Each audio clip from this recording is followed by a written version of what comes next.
Is this the moment for Lee Fowler? It is. Take your place in Division 2, Huddersfield Town. He's missed. Steve Simonson clears the flame of the goal and collapses in a heap of tears.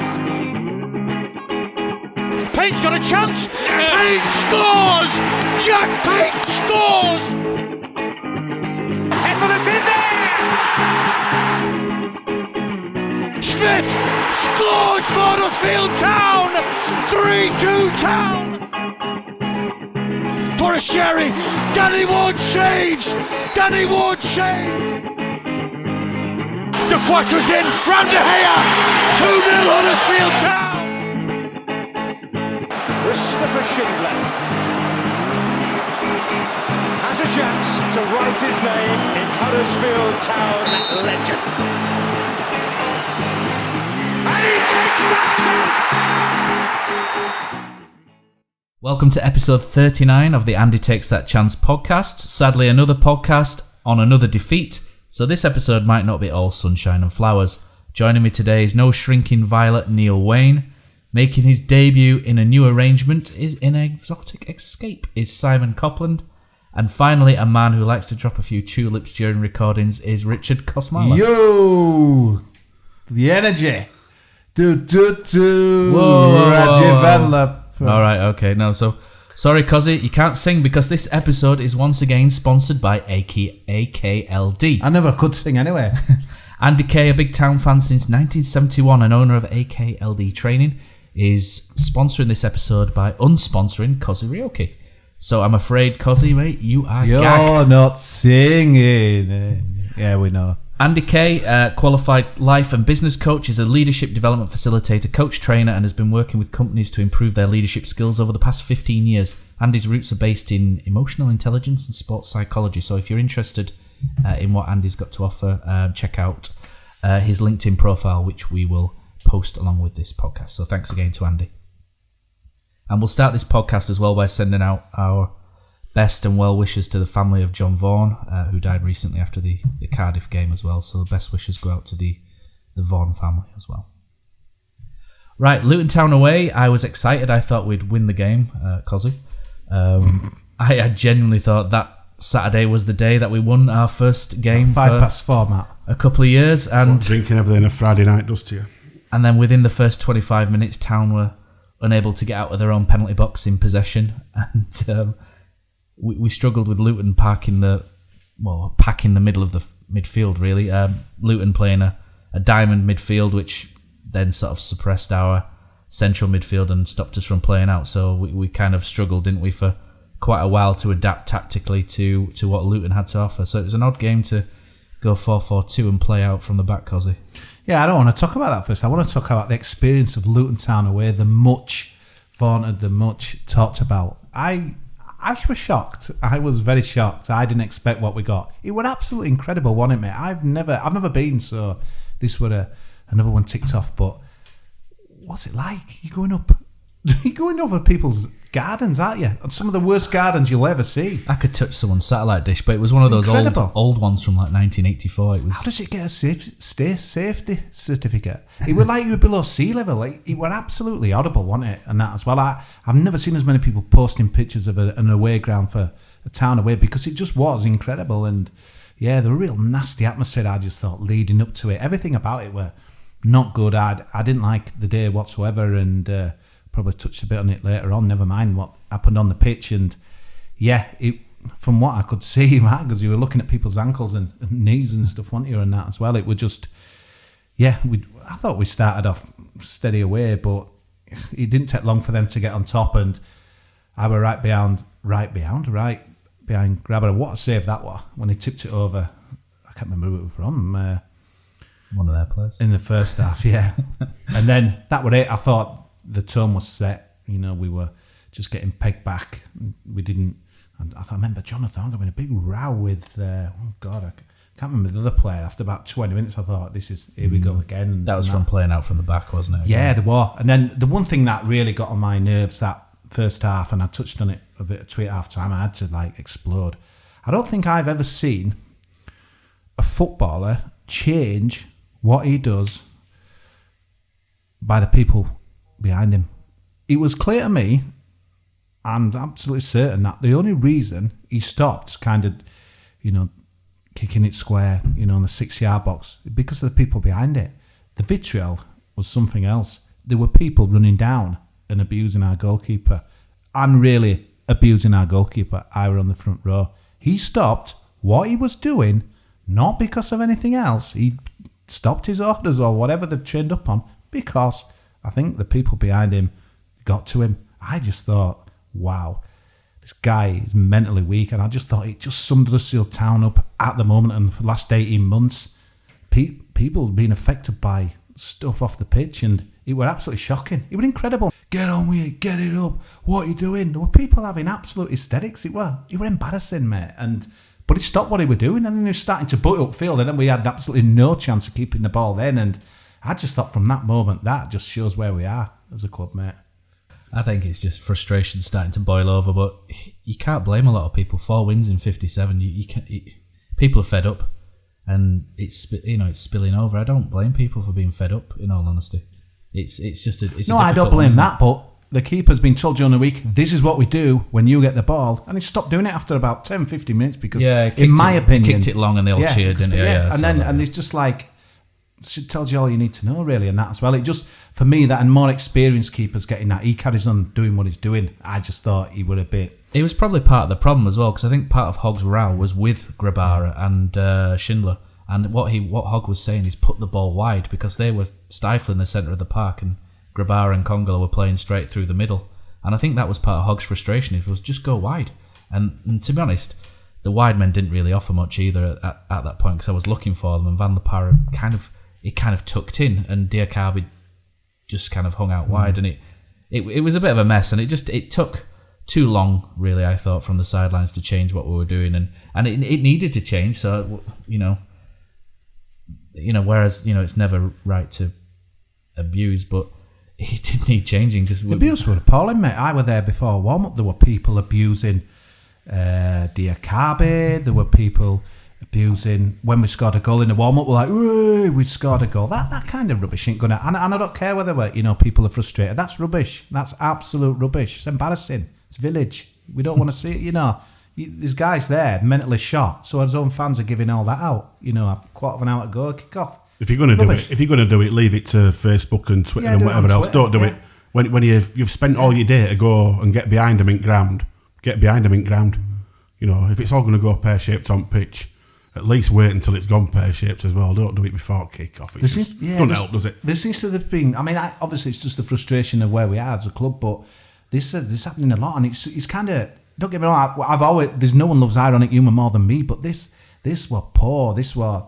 them lads are needing our help, in my opinion. They're needing a bit of, a backing and stuff, but it's like some have just gone now. They've gone, they're coming to the ground. That's just it, and I get that the players have to give them it back to get them on side, but I just thought, we're not even kicked off when I'm seeing all this. How did Carby come to get his ball that he hit wide and stuff, and there's people like, and all this, and then when someone did score on him, it was like, it's like, that's just rubbish, man. Absolute rubbish. Don't think I've been at ground as early as that, because let's be honest, not a lot to do around Luton, but just didn't like them vibes whatsoever, and if that's how it's going to be, we're going to end up battling against his own fans, which we don't want. I think quite ironically on Grabara, he's been one of the highlights of the season so far, really, and kind of in terms of his performances and such. And if anything, he's someone we should be supporting rather than kind of goading, as you describe.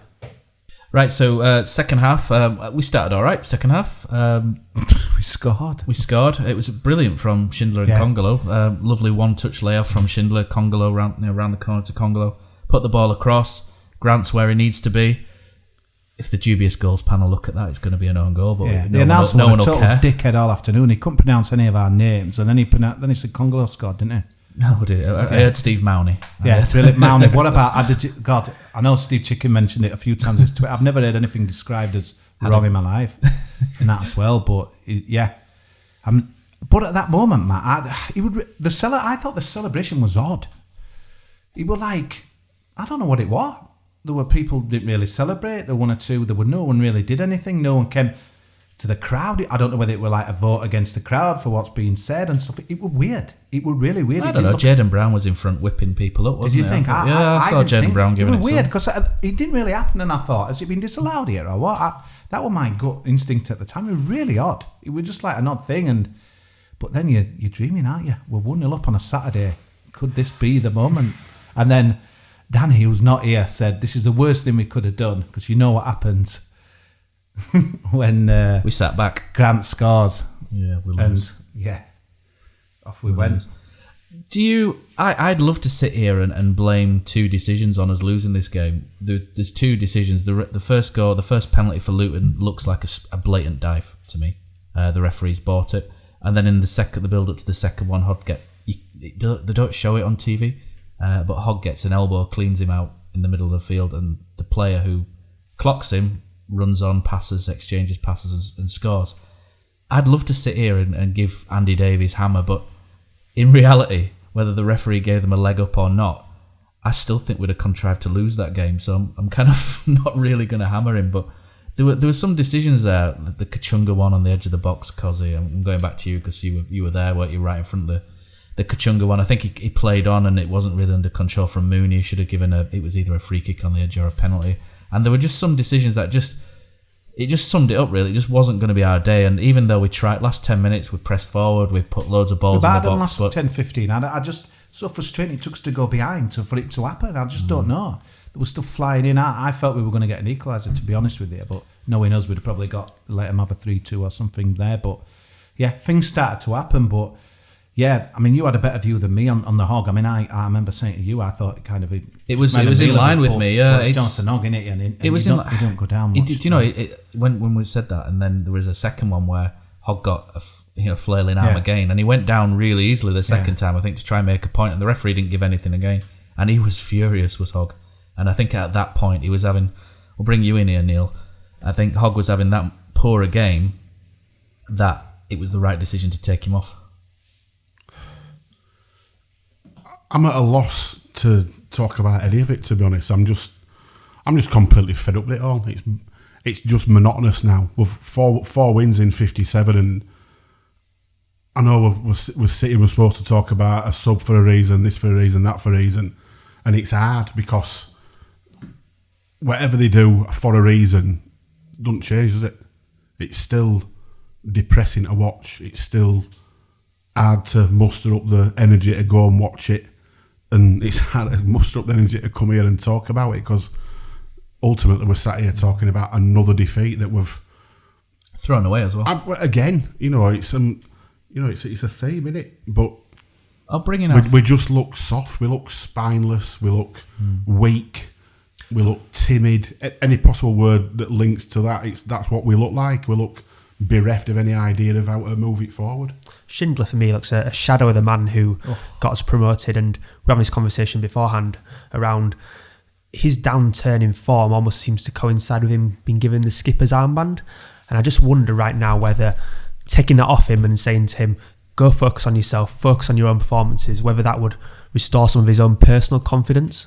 The kind of counter argument to that then is who do you give the armband to? You've got Jonathan Hogg completely out of form as well, Tommy Elphick who came into the club with all these kind of leadership kind of claims or credibilities, but seemingly can't get in the side. And outside of those kind of two obvious candidates, there's no leaders seemingly in the team at this moment in time, and I think that's a real worry, particularly when we had the likes of Hefele and Lerver previously, who perhaps could have taken on the armband in such a situation.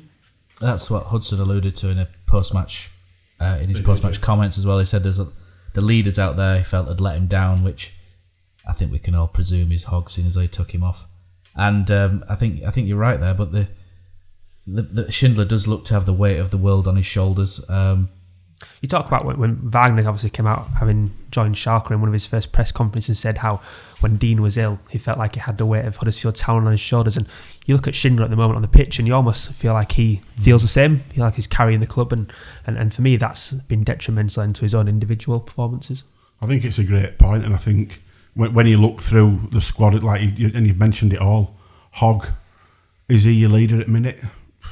No, because he just shouts at everybody anyway, and he's in absolutely horrendous form himself. You bang on about Schindler, the fact that he looks completely shot of any kind of confidence. He's a shadow, absolute shadow of the player. Even last season, and we were bad last season, but he's nowhere near that level at the moment. So there's almost a shout for. I mean, I know what I'd do, and it wouldn't go down well with everybody, but I'd get Elphick back in. Experience, been there, seen it, done it. He's not tarnished with all the previous 50-odd games. Get him in, give him captaincy. And then the other lads who've come in, Karoma, Reece Brown, they've all had good seasons last season. Chuck them in. Let's see what they're about now, because the long and short of it is the lads who've been here a long time just aren't doing it. And it's the only ones that are actually shining at the moment are Grant, because he's scoring goals, and Chalabar, because he's new. And he looks full of it, but the rest of it's just grim. One thing I noticed on Saturday, we're always going to happen with that Luton Town away song. They were bang up for it. Bang up for it. Intensity from the fans, intensity, and they were mocking us with the song. We're always going to happen with that as well. But like it or not, and as though we're bad, we were not. We were Premier League for 2 years, and I just felt Luton were looking at that. Well, we were Premier League, and we wanted to make a statement. So, okay, then we've got to rise. We've got to raise our intensity. There's nothing to raise. That's the worrying thing for me. Just mentioning Schindler there, the one thing I've kind of noticed, this division feels a lot more physical, and I thought he got bullied on Saturday. Did Schindler, and bullied? The guy were turning him for phone up front, and yeah, that is a massive worry for us. And I think we were all in and out whether he'd still be with us, and yeah, he's still with us, this season. But it's almost like he's not, is he? Because the name says Schindler on the back of the shirt, but that ain't the Schindler we know, is it? But it were long gone in the Premier League, and how do you get that back? It's huge worry. And I think we all started in the Championship, and we all felt that scoring goals would be our problem, but actually kind of we would keep it tight at the other end, having kept hold of Schindler, kept hold of Congolo, and actually now we've kind of got problems at both ends of the pitches, and that's kind of probably what's more alarming for me.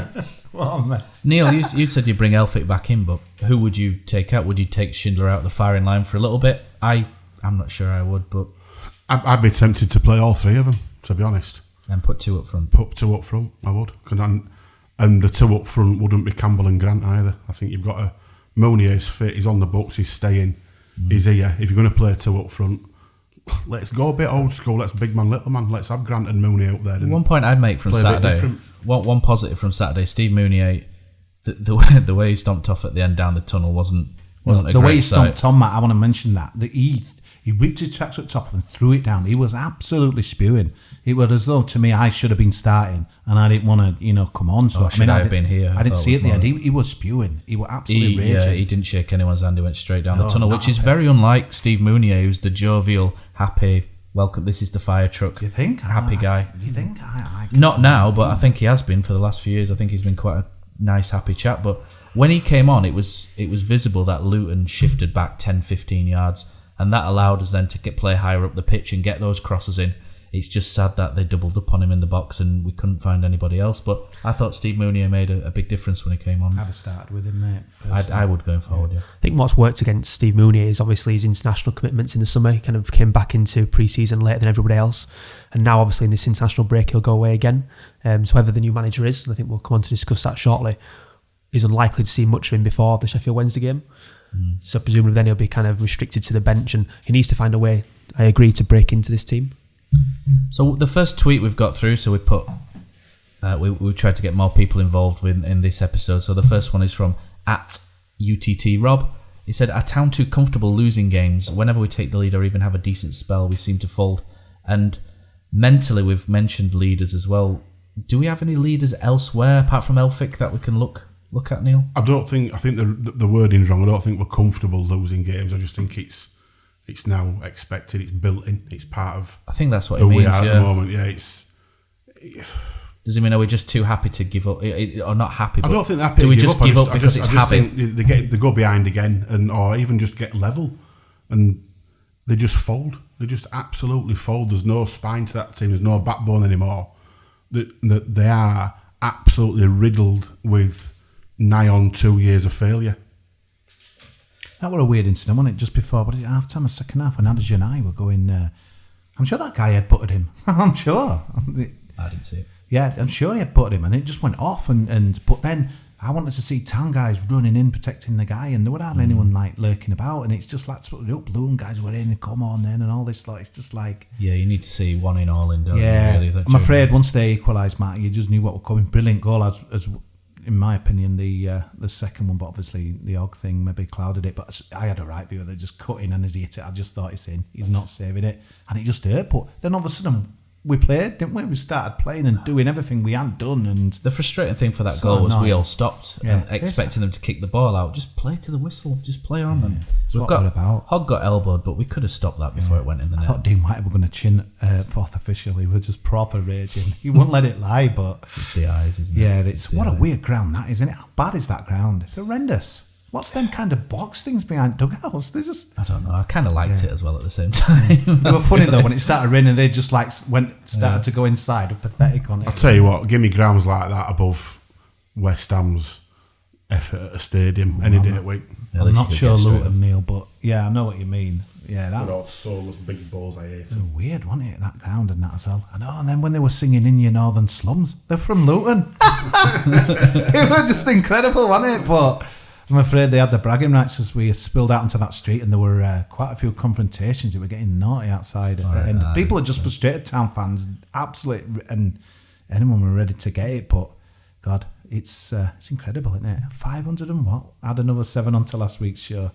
To be fair, I think to sell out how quickly we did as well was really good, considering, like we say, 4 in 57 to sell out quickly before a lot of people could get tickets. I thought was. Don't you think that's sold out on the back of a song last season and the build up to? I think it's potentially that, but potentially it's a new ground. Before. Yeah, I think don't it's you more think the so club didn't ground. get it? They were like, it was embarrassing, wasn't it? That someone mentioned that Instagram thing, and I don't know if you saw it, but they were like, it showed Etihad. They had a picture of Etihad. You saw it, didn't you? And then it went Liverpool, and they had a picture of Luton. They were like, I just thought, guys, think about what you're doing here. You're like mocking yourselves.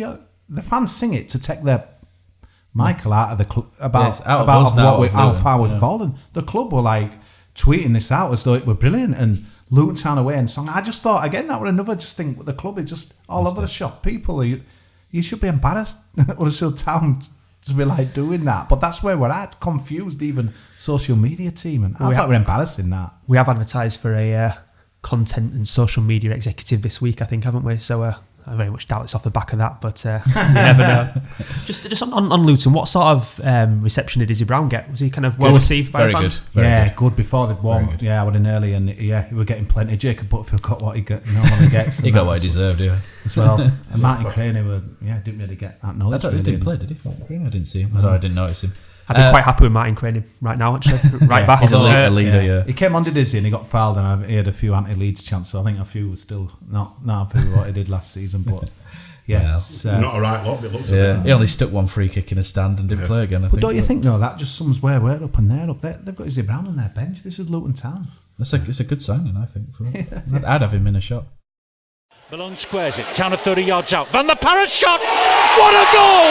What a goal by Rajiv Van der Parra! A right-footed curler into the top corner.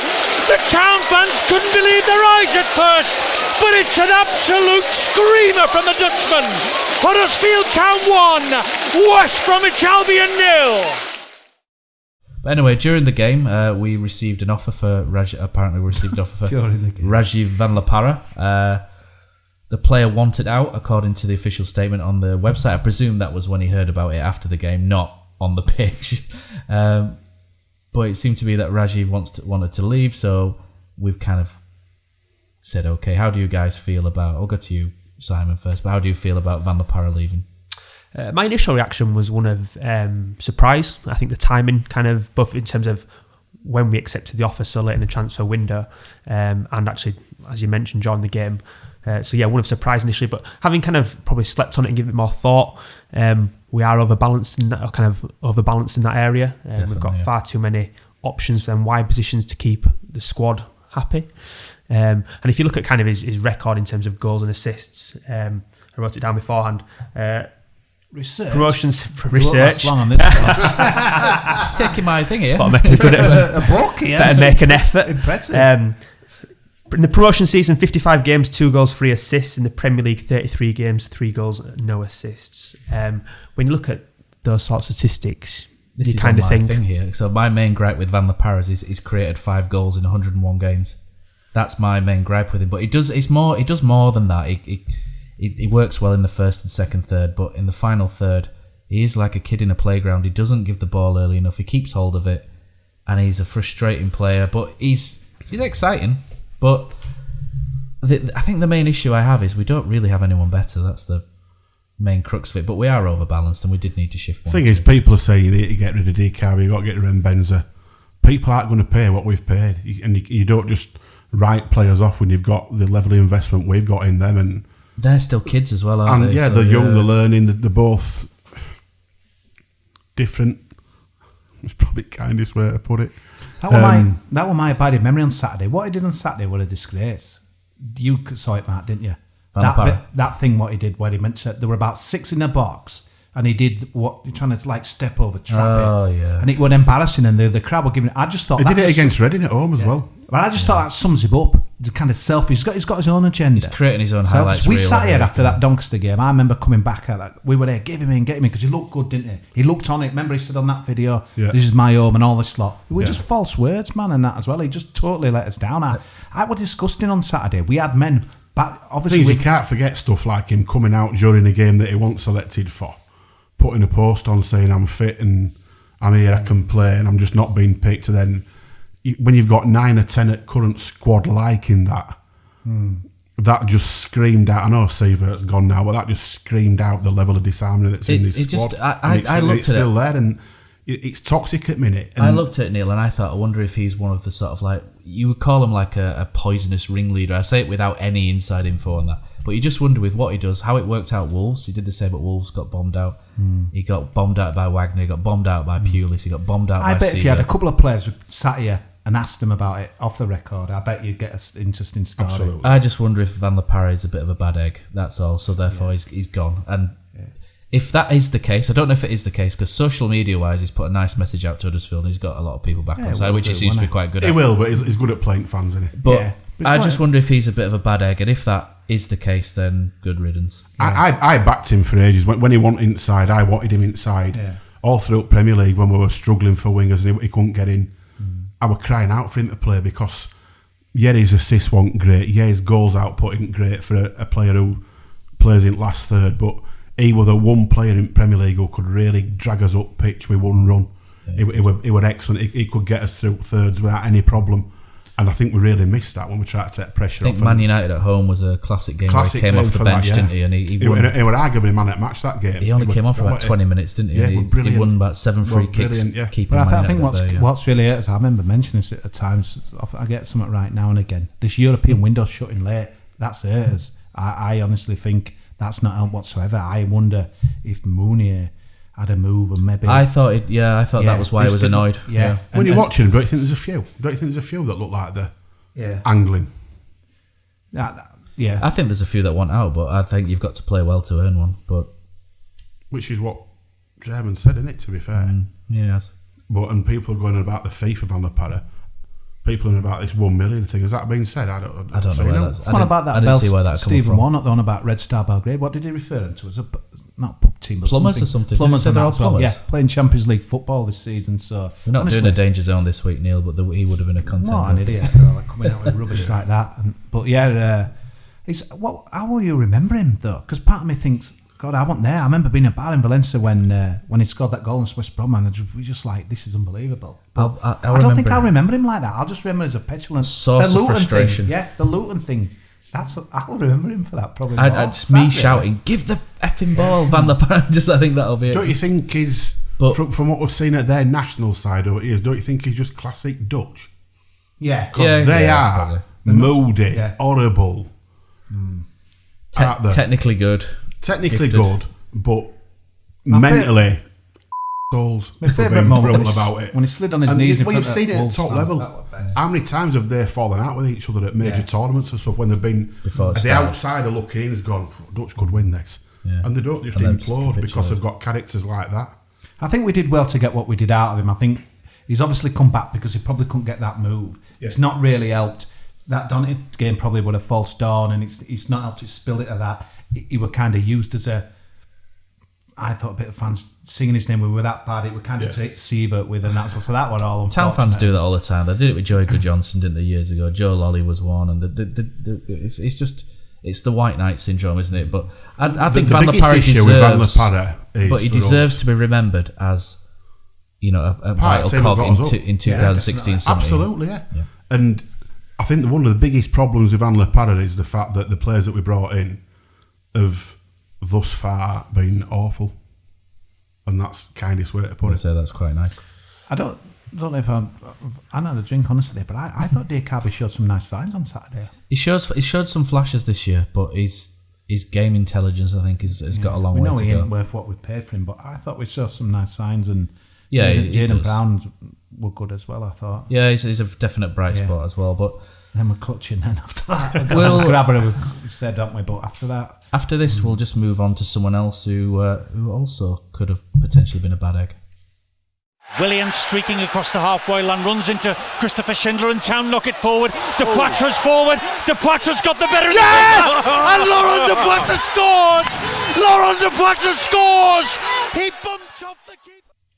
Right, so this week, De Poitras's had a dig as well. So it's all fun and games this week. So he did. Laurent De Poitras's gone back to Genk. Don't really wish him any ill, to be honest. And in this article, he does actually say a lot of truths, I think, to be fair. He looks to have lost 2 stone. Yeah, he does. He's doing well. Fair play to him. But he's mentioned Huddersfield not ready for the Premier League, didn't have the infrastructure, as you would expect from a club that's spent 45 years outside the top flight. Infrastructure didn't put all those sitters wide and straight at Cape under. The car park's not big enough. The dressing room at Canalside's too small. Only one toilet. So whether... I don't know what to read into that one, whether... he didn't like going in after somebody. So did he not say what facilities have already signed? Yeah, he got a tour of Canalside. Gym wasn't good enough, the pitches weren't green enough, etc., etc. There seems to be a lot of excuses for someone who scored 1 goal in 18 months. For me. It was great when he first came. He'll forever be revered for that brilliant goal against Leicester at home when he rolled Maguire. Man U, Chelsea, but I defy anybody else to tell us out that De Poitras did while he were here. I think from my point of view, we never really played to his strengths, which I think is actually something that he alludes to in the article, if you go on. I'm sure you guys spoke about it before, but our inability to put a decent cross into the box to hit Mounier's head, to hit De Poitras's head. I'm surprised you noticed that, to be honest. It's not blatant, no.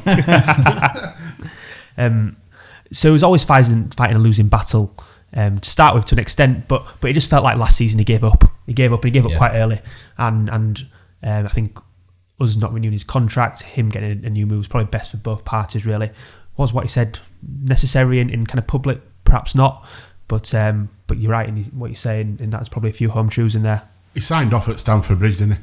Yeah, the next day at training with a pint in his hand, I think said it about his. But good. I'm not bothered. Good luck to him. He's left us with some. I think the thing with De Poitras is he scored about 5 goals, didn't he? But the goals he scored are memories for a long time out of Chelsea, Man United. He scored twice against Chelsea, didn't he? The Leicester Watford. There are memories that will remember for years. So I'm not gonna dig him out. But you'd have thought if there were any problems with the building work at Canalside, he could have sorted that out. I just found it amusing, really. If it come from Adam Moy, I can get it. But this was a guy who contributed a sum total of 0 goals. So yeah, thanks, Laurent. But to be fair, he probably asked the question, didn't he, what happened at Huddersfield, and he's come out with that. So I think sometimes you see quotes. You can never take these quotes exactly as they're printed, because, like you say, it's our questions phrased. It's which bit of answer they've chosen to put in and chop out. And it was just weird where he mentioning stuff about the training ground, or they weren't ready. If we were talking about the season that had gone, then it were almost like saying from the start. But we knew. Well, maybe it just highlights how key it is to get Canalside over the line and improve. So who's here now? Genk, is it? Genk. Good luck, Lauren. Yeah. No, anyway, enough about De Poitras. We'll move on to the manager update. I'm not quite sure if I can say it in English, but goals are the salt in the soup. If the soup is tasty, there has to be salt sometimes in it. And without a goal, you can't win the game. So we're trying to be good chefs. Right, Neil. So you put a tweet out, didn't you, about I'm now regretting this. This was before the Cowley carry on, wasn't it? What? Yeah. So you've put a tweet out which said, so with so many varying opinions on who will be the next boss and who folk want, let's put it all to you. So Twitter obviously will only let you got David Moyes on it, Neil. Where did that come from? All I did was pick top 4 at bookies at that time. Yeah, which is fine. That's literally all I did. David Moyes. And also, so if anybody's got any more suggestions, pop them in. We had David Moyes. Is Dean Saunders on it now? He's come out of jail. So yeah, people added on David Moyes, Roy Keane, Nick McCarthy. Who else got added on? A couple of really random Ron ones. Atkinson. Dean Saunders is Mike the longest Bassett. he had 3, isn't he? You joke about saw in the initial kind of bookies odds that Chris Powell made an appearance, heaven forbid, but thankfully he's got a new job this week. I saw kind of he's part of kind of Gareth Southgate's backroom staff, which is bizarre on all sorts of fronts. But good luck, Chris. Good luck to him. Absolutely, yeah. Nice bloke. But yeah, it's the poll sort of went how I expected it to go. To be honest, Cowley's came out with about 60% at vote. Yeah, 59%. Which is... Adkins, I think, finished second on it with about 20. Yeah, and then the rest of it was split between Rowett and... Rowett 9%. I am genuinely... What other option were it? Lee Bowyer? Lee Bowyer got 12%. Yeah, I am surprised Gary Rowett's got such a low I think he's just had...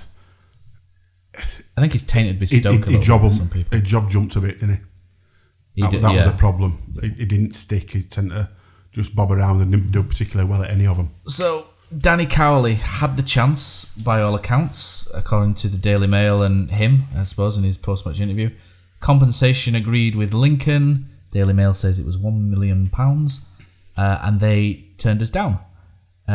Cowley his record's really good. Over 183 games, Cosy. He's got a win record of over 50%, which is quite impressive. I know it's at a lower level. I think it's done us a lot of damage what's come out in the last 24 hours. Because he's quoted as Cowley now, so it's as good as saying, it were true and that as well. I think it's done a lot of damage because I just think whoever comes in now, we know is not the first choice. And I know you'll always say, well... A bit Andy Ritchie again, isn't it? Yeah, I can you'll always say, you could probably say, well, the only Dean Hall will know were first and second choice, obviously, in the last 10 years, but we know for the fact that, well, I suppose big words there, but he were the first choice. If Atkins... How would you feel if you were Atkins now? I suppose if you're unemployed, and you want to get back in, but it's almost like... I think you would know how football works, but I think if you're Atkins, wouldn't you? And a lot of people might say, well, what does it matter, first, second? But I just think obviously it's not a more bad news. The thing is, we only hear this because it's our job, but this will happen with every other manager's job that's going in the country. There'll be names come out and it ends up being second, third choice and whatever else. And end of the day, long and short of it is, whoever comes in, to me at the moment, the name doesn't even matter. It's the impact that they have that matters, and we need somebody to come in, and we spoke about getting the bounce when Sievert came in, and clearly that never happened. But we're desperate for that to happen. We need somebody to come in and really get a grip of these players, and whoever comes in, if it is true that Cowleys have turned it down, I think that they've possibly looked at it and thought. 4 wins in 57, and the windows. We're on a right roll at Lincoln. Yeah. We're gods over here. We're in top 2 again with a chance of another season, even a top 6. There's probably bigger jobs Huddersfield going to be on the horizon, and the rebuild job. Yeah, but if they're looking from outside in at the minute, it looks fragmented. It looks disjointed, and I think they've probably looked and thought, nah, not for me. There's a couple of people, Simon, have tweeted in and asked if it's a poison chalice at Huddersfield. Would you say it is, or do you think it just needs to simmer? You spoke about it kind of recently. I think Martin kind of mentioned, have we bottomed out yet? And I think that's quite an interesting phrase to use. I think first and foremost, we need to find a way to stay in this division this season. And if you look at kind of tables in previous years, we need about 44 points, 10 wins, something like that. I mean, Bruce, to be honest with you, I can't see where those 10 wins are coming from right now. So, is it a poison chalice? I think it's going to be a difficult job for him, definitely. But he's got kind of precedent really with Hull of doing well. Obviously, he's kind of Scunthorpe and Southampton before that. So, I'm quite happy with it. If it is Atkins, I'll be quite pleased. Well, there's one tweet, Cosy, before we fire into Atkins, that says, why is there hostility to Nigel Adkins? Because this is from at Cupplate Cake. Why is there hostility to Nigel Adkins becoming manager? His Saints side ran Clark's sides. Win for win and beat us to promotion, then gained a second successive promotion to the Premier League. Being replaced by Pochettino isn't a huge negative. plus promotion, relegation, promotion with Scunny, but that was quite a while ago, I think. Yeah, you can twist everything around, because obviously I read out his kind of biography after that, and obviously Sheffield didn't go very well He's for him. very unpopular in Sheffield. Yeah, and... well, maybe not with where Sheffield else did Wednesday he fans. go? Oh, God, I forgot what I wrote down last week. Reading, yeah, they yeah, did well unpopular there. Reading.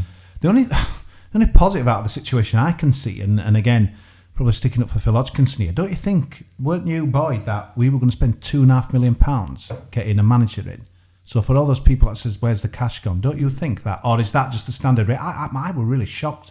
Yeah, obviously, it could be not true, but they were quoting figures. I think it's on 400 grand at Lincoln. I don't know how people know these wages, but we were going to pay £2.5 million just to get a management team. I thought that raised my eyebrows. I know maybe it's a statement. I know what you're saying. Yeah. I think it's a statement intent, but obviously everyone just is going to use it as rejected as Phil Hodgkinson's blah blah blah. It wouldn't surprise me if there's a tweet out there already saying, is Phil Hodgson going to have a physio and a manager as the same person? So obviously Nigel Atkins physio kind of in his previous life.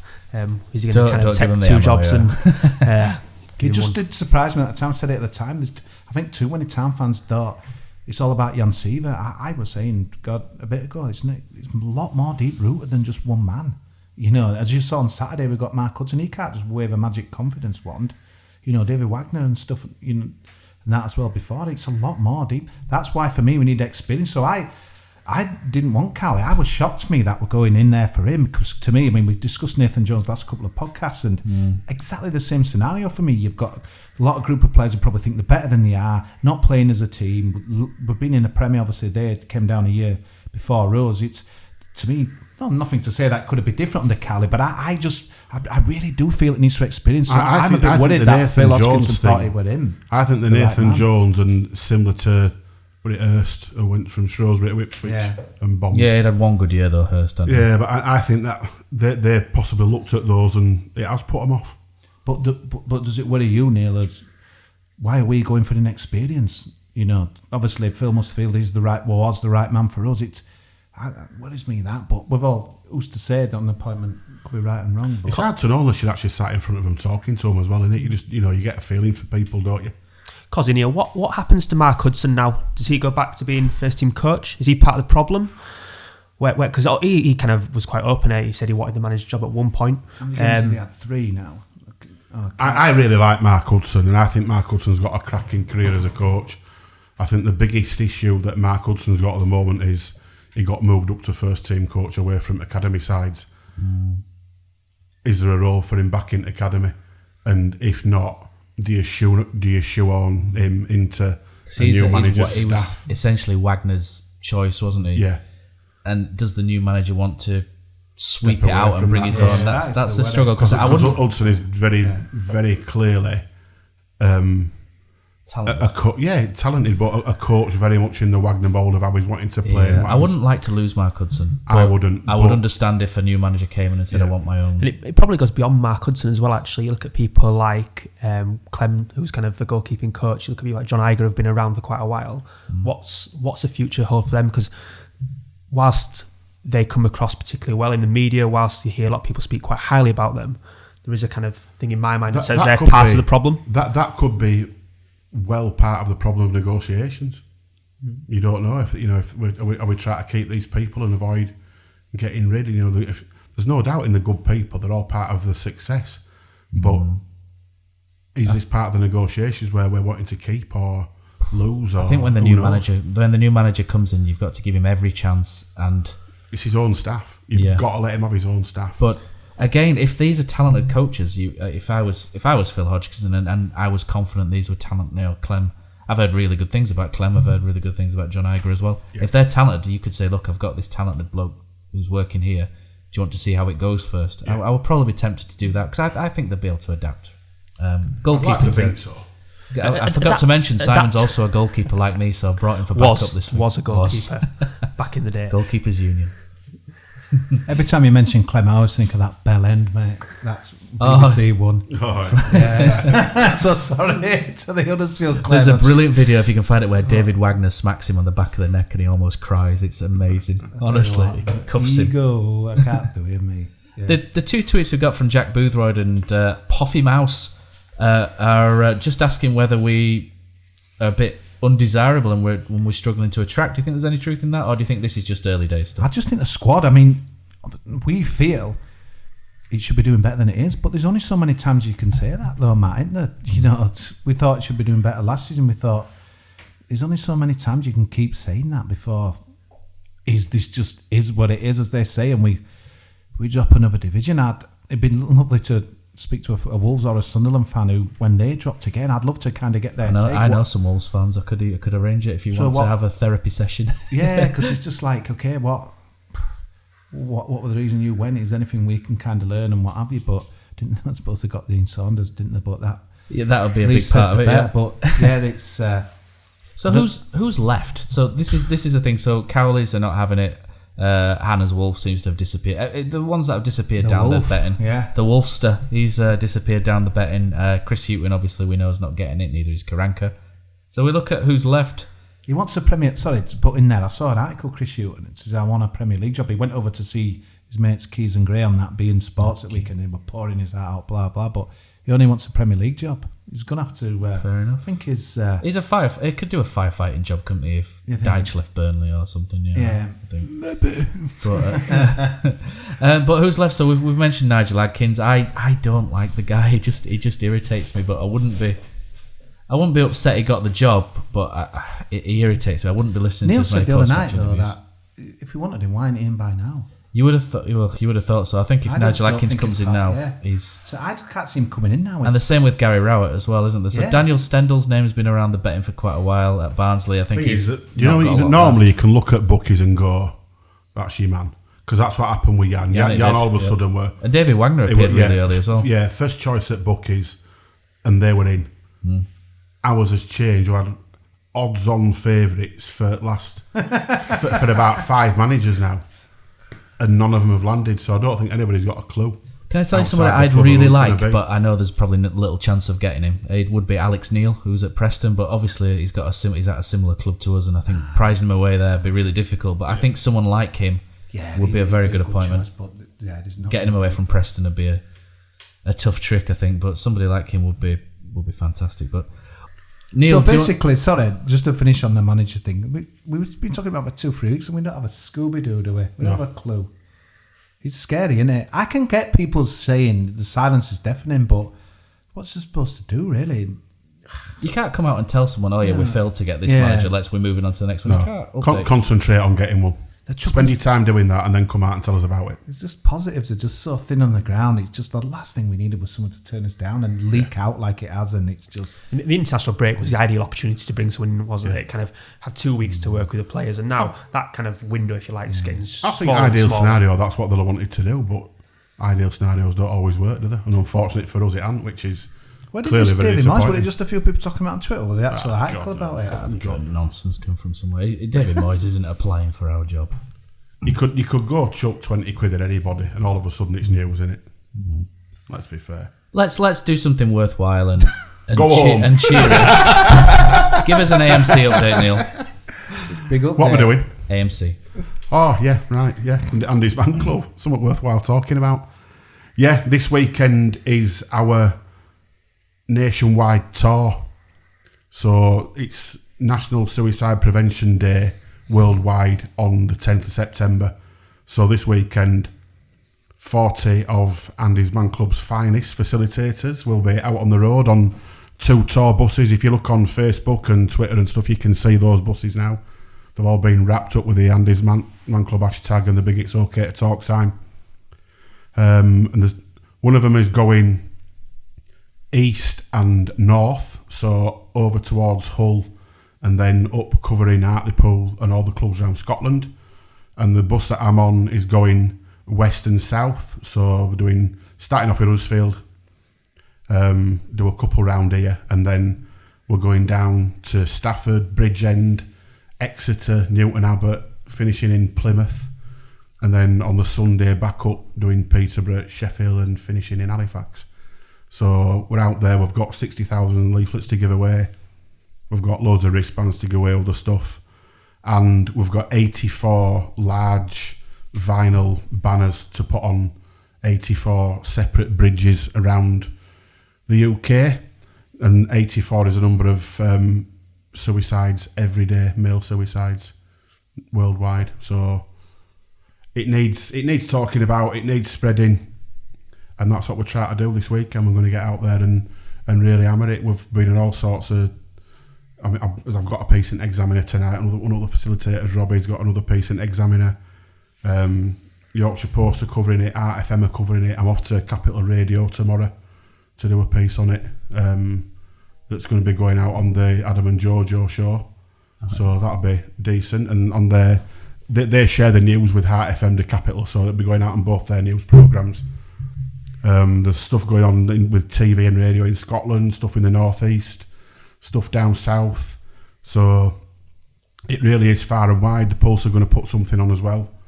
So we're just getting it out there, hammering it out there and spreading the word. And as Luke says, who started it all, if it reaches one man and saves him, happy days. That's what it's about, just saving one man. Monday, we had record numbers at our clubs on Monday night. The previous record was just short of 600, and we absolutely smashed it to bits on Monday. We got 660 guys through the doors. That's awesome. So it's growing fast. It will end up in every town and city eventually, but at the moment we're on 21. It will be 22 when Glenrothes opens very soon. So yeah, it's spreading. So if you see us stuff on Twitter and Facebook, just keep liking and sharing, and you never know, it might just reach that one person who needs to see it. Fantastic. Anything about HSK? Still going strong. Got a lot of money to spend, haven't we? So we've got to spend it wisely. There's a different pressure to it now, rather than scrimping and saving to be able to do things. We've now got the pressure of actually having money to do things, and we need to make that money last as long as possible and do everything right. And the volunteers are still being as brilliant as ever. The public are still being as brilliant as ever. Look North are coming to do a piece on us for that as well. So that's spreading the news, and it's just they're just the two absolutely fantastic organisations, and just very proud to be part of them. And hopefully we'll keep those going. So anything you see out on Twitter and what have you, please just like it and share it, because it just helps us massively. Hi, I'm Sean Jarvis, and my favourite goal has to be from one of my friends, which is Tony Cars, and of course that left foot volley.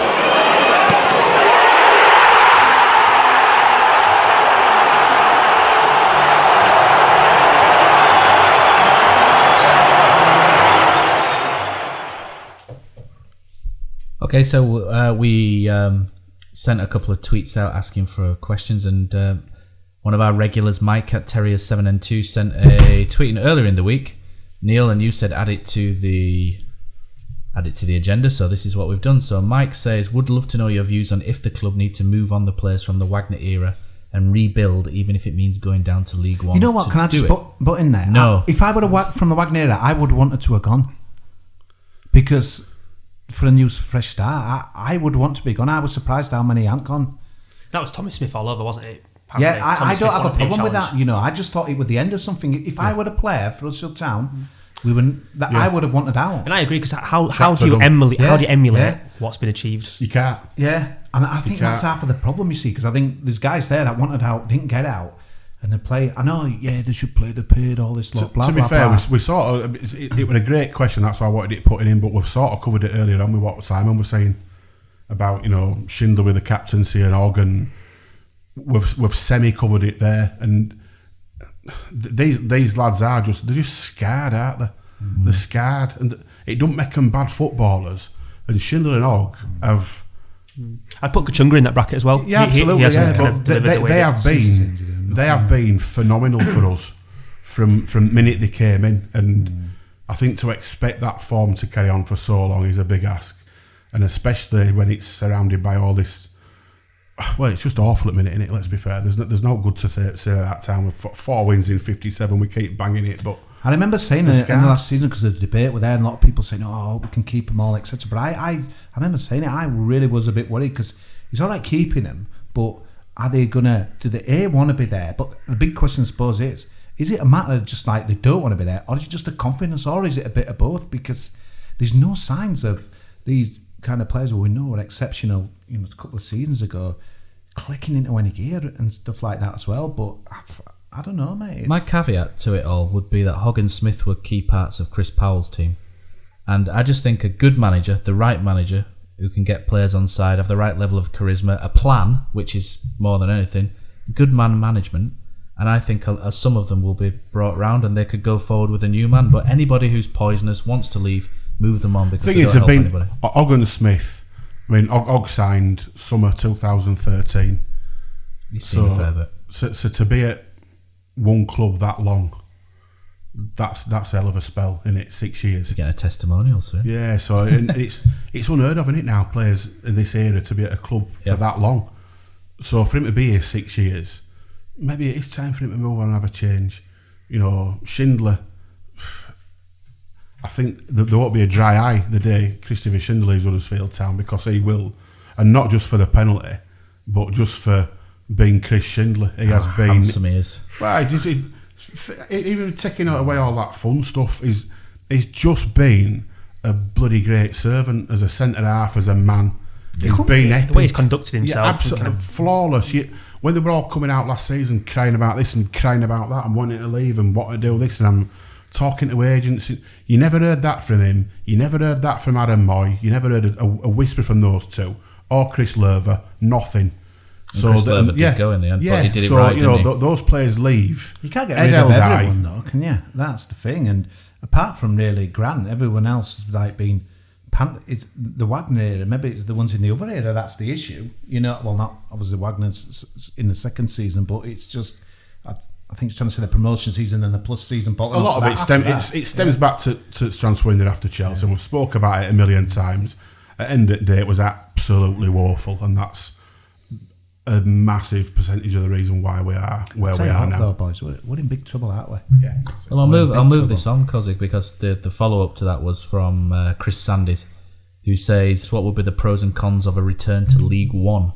I'm wondering if so much damage is done that a further drop and deconstruction may be necessary before a comeback can be made." I'd like to hear your thoughts on that. I'll throw a caveat into that before he does. So many of us included on here, we're looking forward to this season because it'd be nice to see us get back in and compete again and put a smile on our faces and other, and we're not. No. So be careful what you wish for. Doing it again. Yeah. I don't. Not for me. I'd rather struggle all season and stop up then rebuild. At the start of the season, we were saying compete, and I can hear people yelling, compete. We were Premier League. I think I'd give anything to compete now, and that as well. This is how bad it's getting. We're just looking to compete, not get back up, not mid-table, just stay up and compete. It's come. It's as bad as that now, really. The next two fixtures got Sheffield Wednesday at home, West Brom away. Yeah. They're difficult games as well. Difficult games. The Leeds fan said to me, "Yes, you'll be lucky to get a point out of them two." Well, I'm like, probably right. And then you go into Millwall and Stoke. The next two games, well, they're massive, aren't they? Kind of Millwall and Stoke. Crikey, kind of where the table's at the moment. Kind of, you need to be winning at least one of them, you'd imagine. So I think in terms of going down to League One, I don't see any positives in it at all. Negatives, you'll get a reduction in the crowd. You'll get a reduction in revenue in terms of commercials, TV. The infrastructure, you won't be able to improve the infrastructure because you don't have the money to do it. You won't be able to bring in good players to replace the ones that leave. And then you add in that some of the players that are on big money from the Premier League will still be there. They'll still get the incremental down. But if you're pulling in about £3 or £4 million a year and you've got someone on 18, 19 grand a week in League One, it soon disappears. So did Wolves get straight back up? They did, but we would, if we went straight back down, we would still get a 15 million parachute payment, which would help a bit. But there is no positive in going down to League One for me. And I think we'd be having the same managerial conversation as well. If whoever comes in, if they oversee a relegation, then inevitably we'll all be sat around this table talking about who's the next candidate. But we're going to have to do a lot before Christmas what we've got, because obviously the window open. So the big question is, to you guys, is with what we have there available and a new manager, can he get it going? Because he's got to find 4 or 5 wins this side of Christmas. Yeah, but it's just massive. It's massive. We get them, and that's probably more. Yeah, the trouble is you can read out any team, to be honest now, and I wouldn't be like confident of facing them. I was looking the other day. We've got Preston away where we always do well there, and and other stuff, and But I suppose you just saw kind of Luton. They won it. I know they're used to winning last season, but they won at Barnsley and come into that game with a lot of confidence and then won again, so it can quickly turn around. But the trouble is that showed as well the fact that they went 1-0 down and came back and beat us. Their manager, they're buzzing out there. What gives me a little hope is that we tend to lose by 1 goal, so we're close. We're not a million miles away. You just hope that And we've got a striker who's scoring. We need a bounce. We need someone else to score. Never mind him. We do, but we've got a striker who's scoring. And if you've got the odd goal coming elsewhere, and look at last year, none at strikers scored. Absolutely awful. We did Mooney get 2, and Big Lazar got none. So between them, hey, you're bad from that. But yeah, they got 2 between them. We've already got a striker. We're sitting next to bottom at league. We've how many points? 1. We haven't won a game yet. We've got a striker on 4 goals. Right. It's not been great, so let's have a look at times when times were good, Cozzy. Now, Darren Bullock. It's the last penalty. And if he scores from this, they are through to the final. And Huddersfield are there. Darren Bullock is the hero. In goes Robbins. And coming from the free kick, taken short to Brown, and Robbins making a dart across the face of the defenders, a perfect header. Brown gets a flick, Fletcher!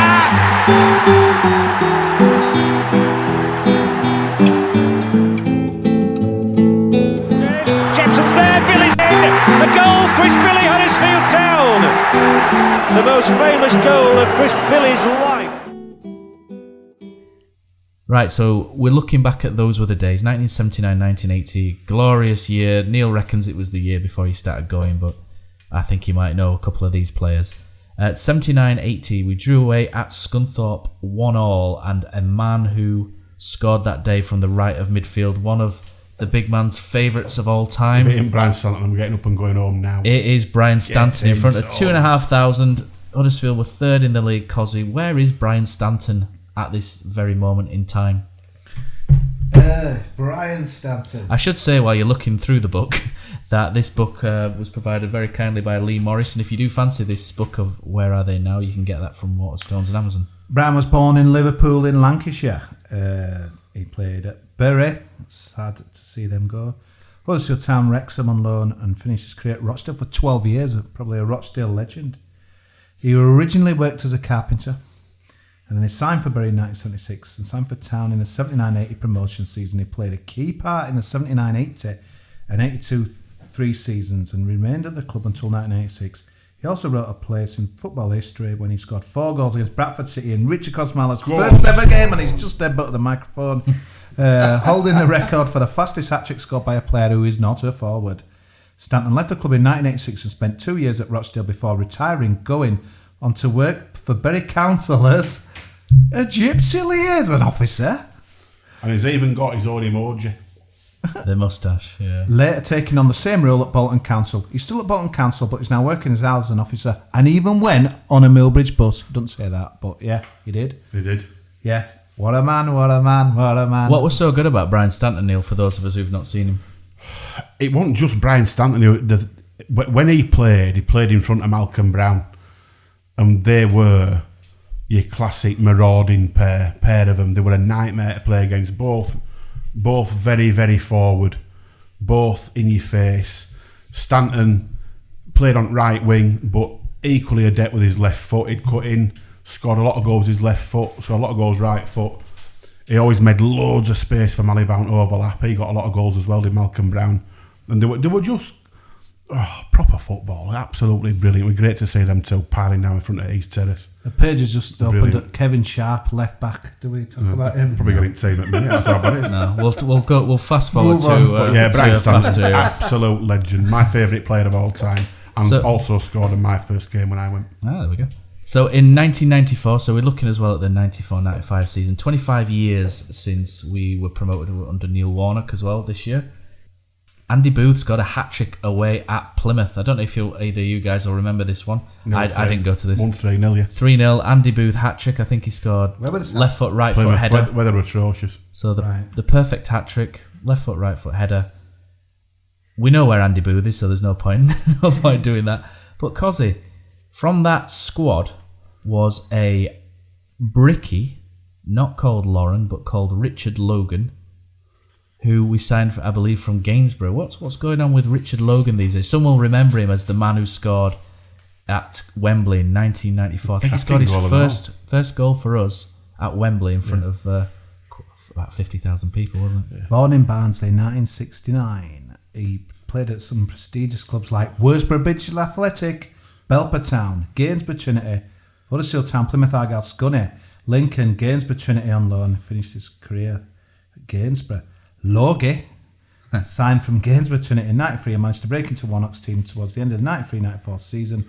The Yorkshireman played in the final ever game at Leeds Road and is one of only 4 town players to score at Wembley Stadium. Logan returned to his original profession and as a bricklayer now runs his own successful building company, Richard Logan Developments, in his native Barnsley. I liked him because he cost nothing, but he were like... He's long throwing with one arm. How do Warnock pick these guys out? Incredible. There were guys coming from nowhere. Can you remember some of those players he signed, like John Whitney from Winsford? There were loads. Darren Bullock's a standout. Yeah. Do you remember the striker that where it didn't quite go so well, Craig Whittington?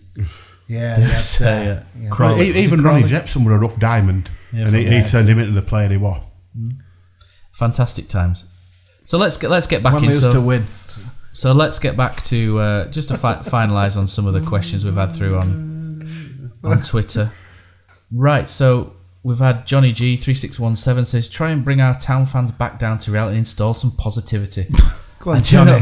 Say after you. You got any beer? I do not believe these town fans saying this is the worst position they've ever seen, unless they're only 5 years into the supporting tenure. Do you remember a time where you were more frustrated than this? No. It's all relative, innit?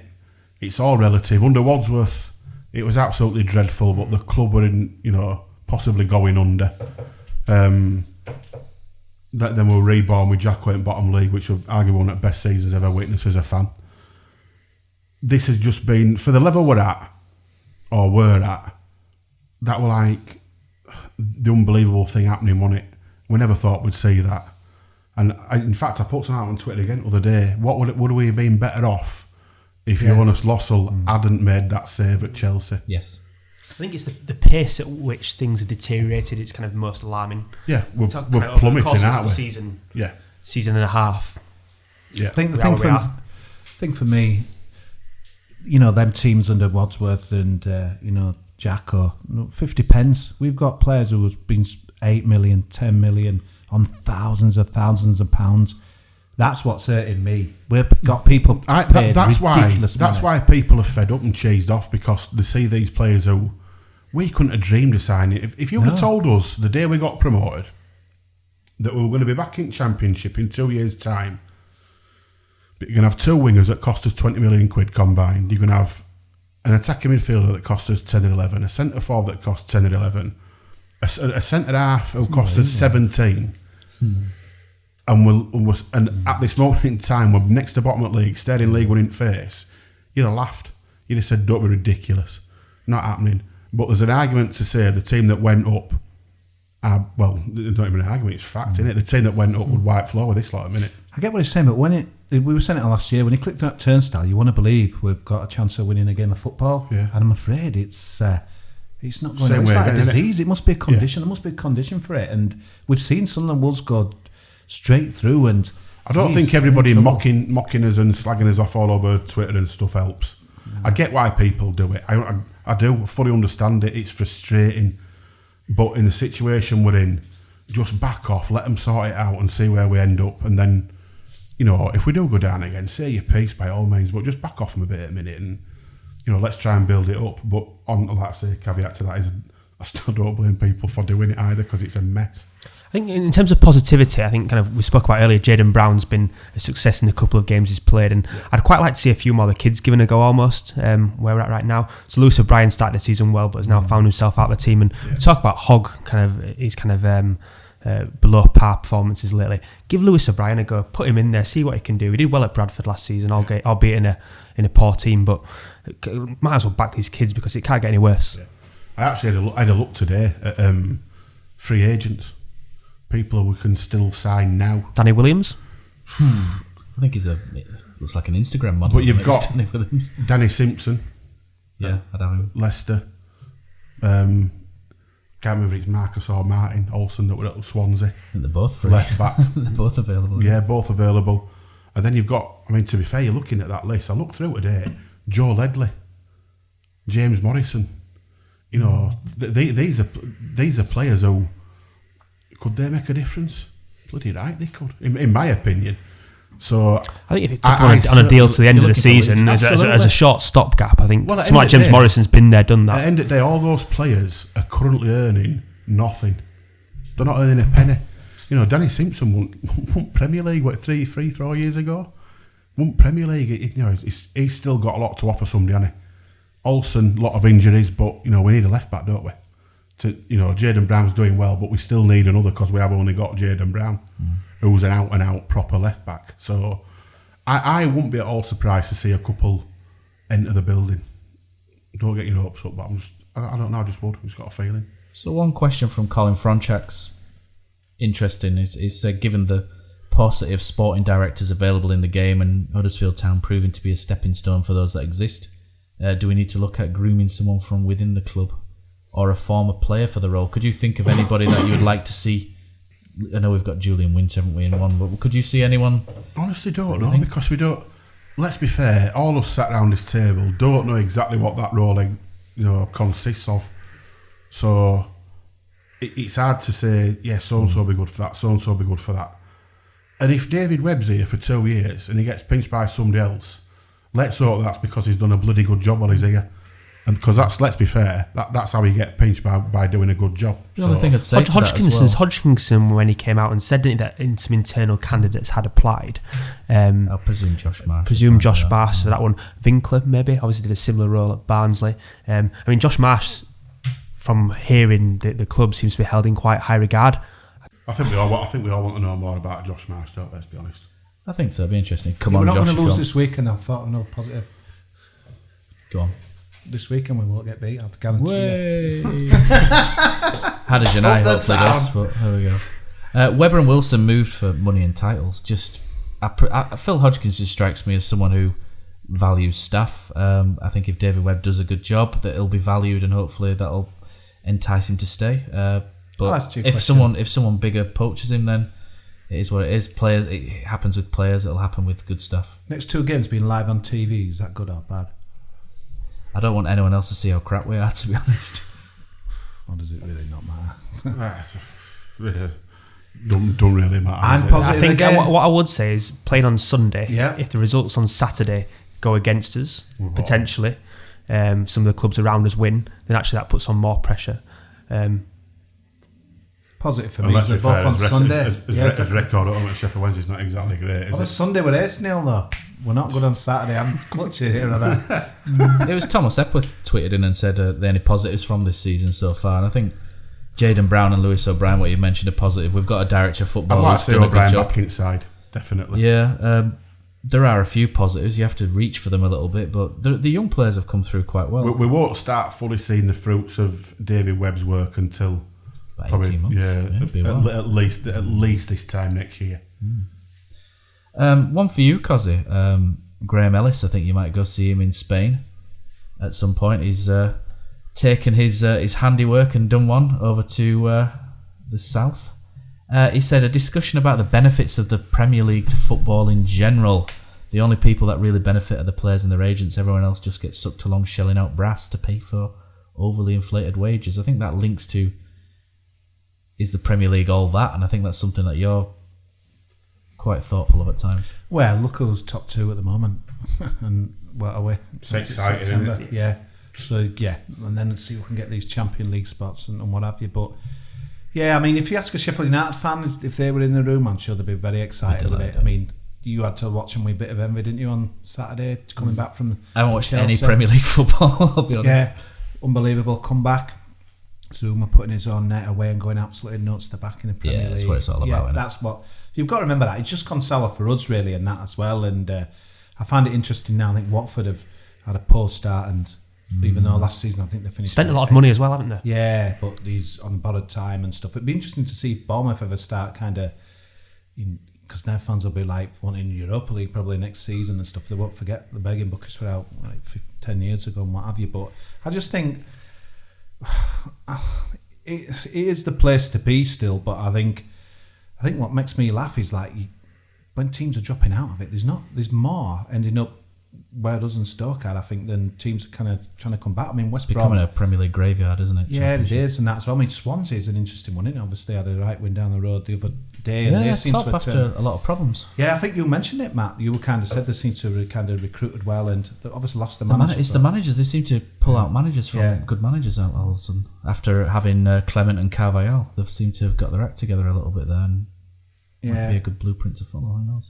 But I still wish we were in it, but it didn't. It bothered me that it didn't really bother me when TV coverage didn't really. We're on TV more now than when we were there, weren't we? I don't know why we keep getting picked for live games. It's incredible, isn't it? God knows. I think Middlesbrough and Blackburn have been moved as well recently, haven't they? Yeah, absolutely. It's something about 7 games on, isn't it? Yeah. I think we're only on 9 times in Premier League last season. 10. Yeah, I think us, Burnley, and someone else were 10. Yeah. We'll finish off with the final question from Matthew Davies. What's your expectation for the next 5 games? What do you expect going into these 5 games, Simon? I'd like to see a new manager in place as soon as possible. I think we all kind of agree on that. I think the next 2 games, Sheffield Wednesday and West Brom, will be quite difficult, but I'm really looking at kind of Millwall at home at the back end of September as a must-win game. I think we need to get some points on the board there, and just to kind of a bit of positivity, kind of try and get the fans back behind the team. Try and play some kind of forward-thinking, attacking football. I think we all accept it's not going to turn overnight, but we do need a bit of new manager bounce that kind of so many clubs have had in the past and not us seemingly. So yeah, kind of whilst the kind of expectations of the new manager, and I want to give him a bit of time. Time's not necessarily something we've got buckets of, kind of going into the season. I had a text conversation on the way home from Luton with somebody and that as well. I don't really feel the rage or the madness like I used to kind of coming out. I don't know if it's because Scoffer's deaf, whether because we've lived the dream and everything's kind of maybe downhill from there and that as well. And person kind of put back to me, says, I don't feel kind of the love for the group of players that I used to do. But it's nothing that a good new manager and a few new players that, and wins wouldn't change in that as well. So the answer to your question for me is just having that love for Huddersfield Town. It's horrible to see. I know what Twitter's like. We've seen, in the past, some of the stuff that's written, but it just seems to be all the good work that we've built up, the fan base and what have you. We knew that we were going to lose some once we're in that Premier League, but I just think if it keeps going like it is, we're going to be back to 12s, 13,000s. And then the inter-fighting and stuff, the people mocking the players, I think only wins can get that though back. I just think. I think this squad we've got at the moment is very difficult to relate to. You look at people like Benz and Diakabi, and if you compare them to people like Danny Schofield and Gary Roberts that have gone before, there's kind of an element of kind of being able to relate to their stories and kind of seeing kind of them grow in their footballing careers, and we haven't really got that anymore. Is that when people come on that Wednesday game, do they think that we're going to win or not? They're not, are they? It's bad, that, isn't it? It's sad it's got to that, and we're only mid-September, not even that, are we? And God, it's what an exciting uplifting podcast this is. Neil, can I get a new bus on Saturday, pal? But you just got to call it as it is, and we were winning on Saturday against like a team who were League 2 the other year when we were in the Prem and we lost, and I'm afraid you can talk all you want, and we do, but we need to see some action. Right, so thank you everybody for getting in touch, and thank you again to AKLD for sponsoring this episode. And strong debut there, Mr. Shaw. Indeed. We'll be back next week, and Simon, thank you very much, and hopefully see you again. Cheers, pal. Is this the moment for Lee Fowler? It is. Take your place in Division 2, Huddersfield Town. He's missed. Steve Simonson clears the flame of the goal and collapses in a heap of tears. Pate's got a chance. Pate scores! Jack Pate scores! Headman is in there! Smith scores for Huddersfield Town! 3-2 Town! Forestieri, Danny Ward saves! Danny Ward saves! De Quattro's in, round De Gea! 2-0 Huddersfield Town! Christopher Schindler has a chance to write his name in Huddersfield Town legend.